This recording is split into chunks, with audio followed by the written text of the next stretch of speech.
जिस तालिबान के सत्ता में आने पर पाकिस्तान की सड़कों पर मिठाइयां बंट रही थी, पाकिस्तान के नेता फौजी जिसको लेकर ठहाके लगा रहे थे, दुनिया भर में जिस तालिबान को वो इस्लामी हीरो के तौर पर पेश कर रहे थे, आज वही तालिबान उनका सबसे बड़ा दुश्मन क्यों बन गया?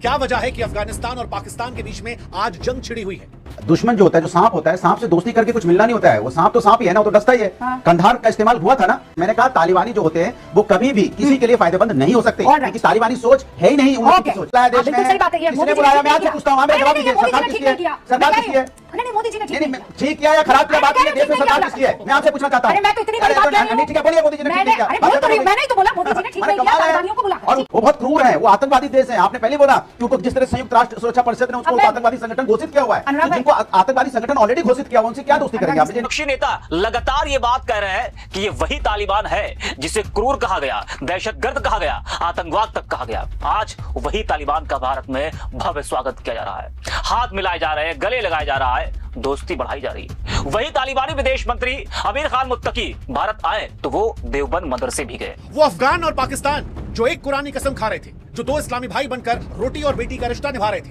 आज क्यों एक दूसरे को खाक में मिलाने पर तुले?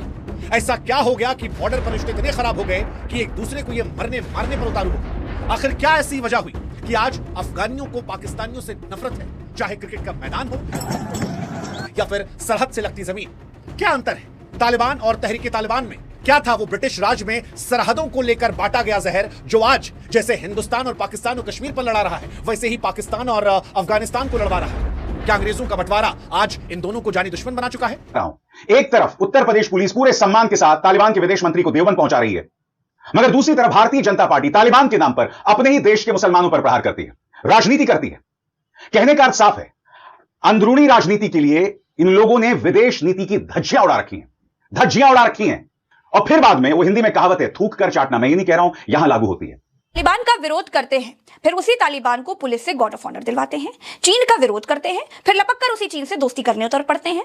काला धन लाने की बात कहते हैं, फिर काले धन पर कानून बना देते हैं। 2000 का नोट आतंकवाद खत्म करने के लिए लाते हैं, फिर उसे ही गायब कर देते हैं। ऐसी चीजें गिनाऊंगी दोस्तों ना तो शाम हो जाएगी। लेकिन एक बात अब बिल्कुल शीशे की तरह साफ हो चुकी है, भाजपा की अपनी कोई आइडियोलॉजी नहीं है। इनका सिंगल पॉइंट एजेंडा वोट के लिए मुसलमानों का विरोध करना है, हिंदू आबादी को मुसलमानों के नाम पर भड़काए रखना है। न इनको तालिबान से दिक्कत है, न इनको महिलाओं के अपमान से कोई परेशानी है। दोस्तों, तालिबान को भारत सरकार आतंकी संगठन मानती है। भारत ने अभी तक तालिबान सरकार को मान्यता नहीं दी है। देखिए, भारत और भाजपा का स्टैंड बिल्कुल अलग अलग है। भारत के लिए तालिबान इतना जरूरी कैसे बन गया? तो देखिए, 15 अगस्त 2021 की बात है, जब अफगानिस्तान में तालिबान का कब्जा एक बार फिर से हुआ, यानी री एंट्री हुई। भारत ने वहां अपना दूतावास तुरंत बंद कर दिया, क्योंकि हमको तालिबान से रिश्ते नहीं रखने थे। और उस वक्त मैं आपको यह भी बता दूं, तालिबान और पाकिस्तान बहुत अच्छे मित्र थे। फिर आप देखिए, 4 साल बाद आज तालिबान के विदेश मंत्री आमिर खान मुत्तकी भारत आए हैं। तो ऐसा कैसे हो गया? यूएन प्रतिबंध सूची में वो शामिल हैं, यानी 2001 में यूएन ने मुत्तकी को आतंकी बोल दिया था। वो एक ऐसी लिस्ट में शामिल है जिन पर उन पर जो है ट्रैवल बैन लगा रखा है। इनफैक्ट भारत आने के लिए भी उनको यूएन से परमिशन लेनी पड़ी है। उनको पिछले हफ्ते आना था, लेकिन उनको परमिशन नहीं मिली थी, तो वो 7 दिन की परमिशन लेके यूएन से भारत पहुंचे हैं। ले जाया गया, उस समय भी यही मुत्तकी थे, तब अफगानिस्तान की सरकार में शिक्षा मंत्री थे।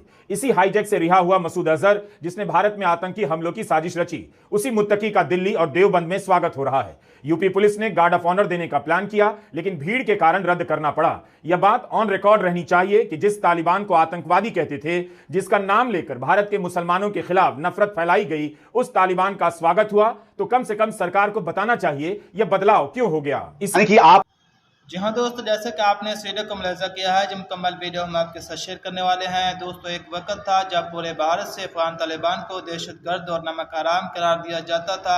आज पूरा भारत अफगानिस्तान के साथ अच्छे तल्लुकात रखने का ख्वाहिशमंद है, जिस पर भारतीय मीडिया को अफगान तालिबान का डर सताने लगा है कि कहीं अफगान तालिबान जिस तरह पाकिस्तान के साथ कर रहे हैं, इसी तरह भारत के साथ भी नमक हरामी न कर दें। दोस्तों, आपको बताते चलें कि पाकिस्तान ने अफगानिस्तान की बहुत मदद की थी, अफगानिस्तान के लोगों को अपने मुल्क में पनाह दी थी। इसके बावजूद भी अफगानिस्तान ने पाकिस्तान को काटने से बाज नहीं आया। दोस्तों, इस हवाले से भारतीय मीडिया का इस पर मजीद क्या रद्द-ए-अमल है? दोस्तों, इस मुकम्मल वीडियो की तरफ जाने से पहले आपसे एक छोटी सी रिक्वेस्ट है कि अगर अभी तक आपने हमारे चैनल को सब्सक्राइब नहीं किया तो प्लीज़ जल्दी से हमारे चैनल को ज़रूर सब्सक्राइब कर लीजिएगा। दोस्तों, ये चलते हैं इस बकिया वीडियो की जानब। उस तालिबान का स्वागत कर रहे हैं, ऐसा नहीं कि हामिद करजई राष्ट्रपति हैं और वो आए हैं। हामिद करजई एक खुली सोच के राष्ट्रपति हुआ करते थे। ये तालिबान है, ये वो तालिबान है जिसने 1999 में जब IC-814 का अपचालन हुआ था, हाईजैक हुआ था, तब तालिबान की मदद से वो आतंकवादी पाकिस्तान पहुंचे थे। तालिबान ने भारत की मदद करने से इनकार कर दिया था। भारत के लिए, भारत के वार्ताकारों के लिए IC-814 के हाईजैक के दौरान वार्ता में लगातार मुश्किलात पेश आई थी, क्योंकि तालिबान कह रहा था जल्दी से अपना प्लेन हटाइए। और आज पूरे सम्मान के साथ उन्हें देवबंद पहुंचाया जा रहा है। अनुराग जी, अब मैं थोड़ा सा क्या करते हैं उसे चेंज कर रही हूँ माहौल। सन ले आते हैं 2021 और महीना ले आते हैं अगस्त का, ठीक है। अगस्त सन 2021 में आप और मैं डिबेट कर रहे हैं इसी मसले पर, ठीक है। शुरू करते हैं। समाजवादी पार्टी के बड़े कद्दावर नेता, ज़ईन नेता शफीकुर रहमान बर्क ने कहा कि तालिबान के लड़ाके जो अफगानिस्तान में हैं वो फ्रीडम फाइटर की तरह लड़ाई लड़ रहे हैं। आपकी प्रतिक्रिया? मैं सीधी सी बात कहता हूं, तालिबान कभी भी हमारा आदर्श नहीं हो सकता। तालिबान की जो संस्कृति संस्कार है हिंदुस्तान से कभी मैच नहीं हो सकती। तालिबान संस्कृति और संस्कार इस देश में नहीं चल सकता। ये लोकतांत्रिक देश है, यहाँ पे संविधान और लोकतंत्र से देश चलता है। तो वही तो मैं कह रही हूँ, मैं आपसे 2025 में डिबेट नहीं कर रही हूँ। मैं आपको टाइम मशीन में पीछे ले जा रहा हूँ। आपको 21 में जवाब नहीं 2021 में ले जा रही हूँ। अगस्त में जब तालिबान अफगानिस्तान को अपने मुट्ठी में लेने की कोशिश कर रहे थे और बर्क साहब ने तारीफों के पुल बांध दिए थे और बर्क साहब ने कहा था वल्लाह माशाअल्लाह ये मुजाहिदीन ये अपनी फ्रीडम के स्ट्रगल के लिए आगे बढ़ रहे हैं। अब फर्ज कीजिए मैं आपको उस डिबेट में बुला रही हूँ, तो आप क्या कहेंगे? बर्क साहब ने सही कहा या बर्क साहब अंधिया गए थे तालिबानियों की मोहब्बत में?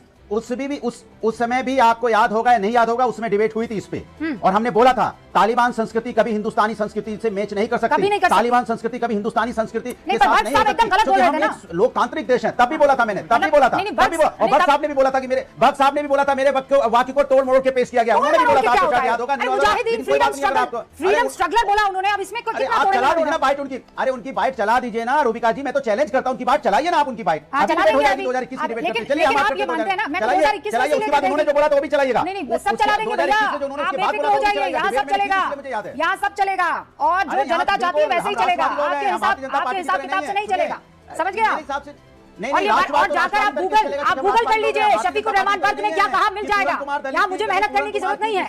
लेकिन आप ये कह रहे हैं कि तालिबानियों के साथ आज की तारीख में बातचीत करना ठीक नहीं है, राइट? मैं तो हमेशा से कहता हूं कि तालिबानी संस्कार हिंदुस्तान कभी नहीं अपना सकता। अरे मैं समझ गई, हिंदुस्तान एक पर बातचीत गलत हो रही है ना। राष्ट्र है, सांस्कृतिक। सुनिए प्लीज, दो जल्दी सवाल और फिर मुझे डिबेट आगे बढ़ाना है। रुकिए एक सेकंड, रुकिए अनुराग भाई। हम तालिबान जैसे नहीं हो सकते, तालिबान हम जैसा नहीं हो सकता, बात खत्म। मैं समझ गई आपकी बात को, ठीक है। अब मेरे दूसरे सवाल का जवाब दे दीजिए। तालिबान से इस वक्त जो एंगेजमेंट भारत का है वो सही है कि गलत है, राइट और रॉन्ग? मुझे तो लगता है कि तालिबान जैसे देश के साथ एंगेजमेंट रखना कोई फायदेमंद नहीं है। तालिबान देश नहीं है, अफगानिस्तान देश है। तालिबान संगठन है जो देश को अभी चला रहा है। अफगानिस्तान, सुनिए अफगानिस्तान जो देश है, जो तालिबान संगठन जो चला रहा है, मेरी बात, अरे भाई बोलने नहीं देते आप, तो इतना उलझाने की कोशिश करते हैं, मतलब बात में भी कुछ निकालने की कोशिश करते हैं। मैंने कहा तालिबानी जो होते हैं वो कभी भी किसी के लिए फायदेमंद नहीं हो सकते, क्योंकि तालिबानी सोच है ही नहीं उन्नति की सोच, विकास की सोच है ही नहीं। ठीक है। अब बस एक आखिरी सवाल, उसके बाद मैं डिबेट को आगे ले जाऊंगी। मैं भी इधर गूगल कर लेती हूँ, आप भी। ये देवबंद कहाँ है अनुराग भाई? देवबंद कहाँ है? देवबंद कहाँ है? ओ सहारनपुर तालिबान में क्या? हाँ, नहीं सहारनपुर डिस्ट्रिक्ट में। आप तो पूछ रहे हैं, ऐसा पूछ रहे हैं तालिबान में, उत्तर प्रदेश में है। भारत ने अफगानिस्तान में तालिबान सरकार आने के बाद से अपना दूतावास तक बंद कर दिया था, लेकिन भाजपा ने तालिबान के लिए भारत के दरवाजे खोल दिए। खैर, अब ये समझने की भी जरूरत है कि तालिबान अफगानिस्तान में आया कैसे। इस पर भी जल्दी से नजर डाल लेते हैं, क्योंकि ये समझना बहुत जरूरी है। वैसे ऑलरेडी वीडियो बहुत लंबा हो चुका है, लेकिन आपको ये समझाना भी जरूरी है, इसीलिए इस पर नजर डालिए। दोस्तों, 1990 के दशक की शुरुआत में अफगानिस्तान में सोवियत संघ की हार के बाद अलग अलग मुजाहिदीन गुट आपस में लड़ने लगे। इसी अराजकता में मुल्ला उमर के नेतृत्व में 1994 में तालिबान नाम का संगठन उभरा, जिसका मतलब है छात्र। तालिबान ने इस जी हाँ दोस्तों, जैसा कि आपने इस वीडियो को मुलाहिजा किया है कि पाकिस्तान ने हमेशा अफगान तालिबान की, अफगानिस्तानियों की मदद की थी और वही अफगानिस्तान हमेशा पाकिस्तान को दस्ता आ रहा है। दोस्तों, इसी वजह से भारतीय मीडिया भी अफगान तालिबान को लेकर खौफजदा है। दोस्तों, इस हवाले से आपकी क्या राय है? आप अपनी कीमती राय का इजहार कमेंट बॉक्स में ज़रूर करें। दोस्तों, मिलते हैं फिर नेक्स्ट वीडियो में, तब तक के लिए अल्लाह हाफिज़।